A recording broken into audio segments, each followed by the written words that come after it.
यह प्रसंग उस समय का है जिस समय भगवान राम माता सीता को रावण के बंधन से छुड़ाने के लिए लंका को जा रहे थे। जब उनकी पूरी वानर सेना समुद्र के किनारे पहुंच गई, तब किसी भी प्रकार का कोई मार्ग नहीं मिला कि उस समुद्र को किस प्रकार पूरी सेना के साथ पार किया जाए। इसी के संदर्भ में गिलहरी का योगदान भी सम्मिलित हो, क्योंकि वहां पर एक राम सेतु बना था जिसमें गिलहरी का बहुत ही बड़ा योगदान रहा था। आइए आपको उसकी कथा बताते हैं।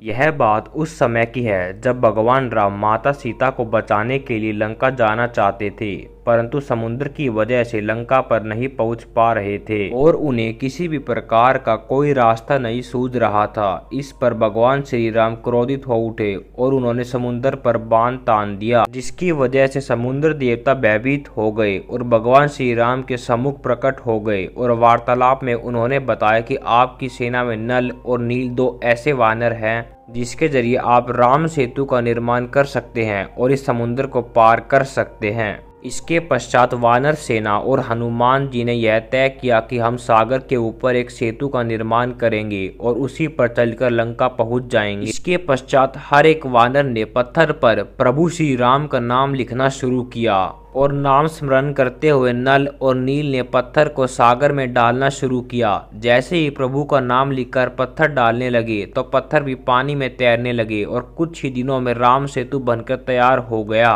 जिस समय राम सेतु बनाने में सभी वानर व्यस्त थे, उसी समय एक छोटी सी गिलहरी ने उन सभी को पुल बनाते हुए देखा था। गिलहरी ने मन में सोचा कि प्रभु श्री राम तो साक्षात भगवान हैं, उनके लिए जब यह बंदर राम सेतु बना रहे हैं और भगवान राम की सेवा कर रहे हैं तो मुझे भी सेवा में अपना योगदान देना चाहिए। यह सोचकर गिलहरी ने मन ही मन प्रभु श्री राम के चरणों में प्रणाम किया और दूसरी तरफ अपनी सेवा शुरू कर दी। समुद्र तट के पास रेत का बहुत बड़ा ढेर था। जिस प्रकार की गिलहरी की क्षमता थी उसका वह पूरा उपयोग कर रही थी और उपयोग करके श्री राम के कार्य में लग गई। ऐसा देखकर वानरों को बहुत ही ज्यादा आश्चर्य हुआ। एक वानर ने गिलहरी से कहा, अरे तुम बहुत ही छोटी हो और एक एक कण रेत लेकर समुद्र में डाल रही हो, क्या तुम्हारे ऐसा करने से पुल का निर्माण हो जाएगा?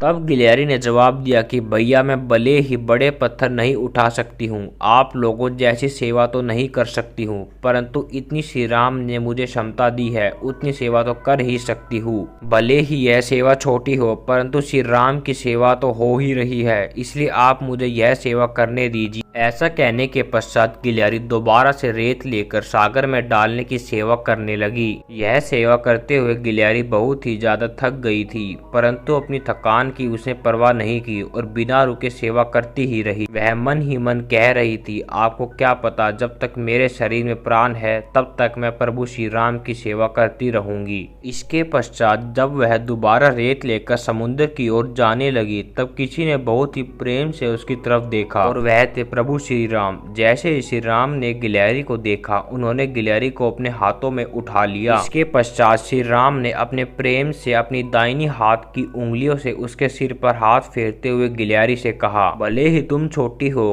किंतु तुमने मेरी सेवा बहुत ही अच्छी की है, इसलिए मैं तुमसे बहुत ही अधिक प्रसन्न हूँ। इतना सुनते ही गिलहरी भाव विभोर हो उठी। उस समय गिलहरी की पीठ पर भगवान की उंगलियों के निशान प्रकट हो गए थे, इसकी वजह से आज तक गिलहरी की पीठ पर धारियों के निशान दिखाई देते हैं। वह प्रभु श्री राम की उंगलियों के ही निशान है। इसके पश्चात प्रभु श्री राम ने गिलहरी से कहा, जो भी तुम्हारी जैसी सेवा करेगा उस पर हमेशा मेरी कृपा बनेगी, उसे किसी प्रकार की कमी नहीं आएगी।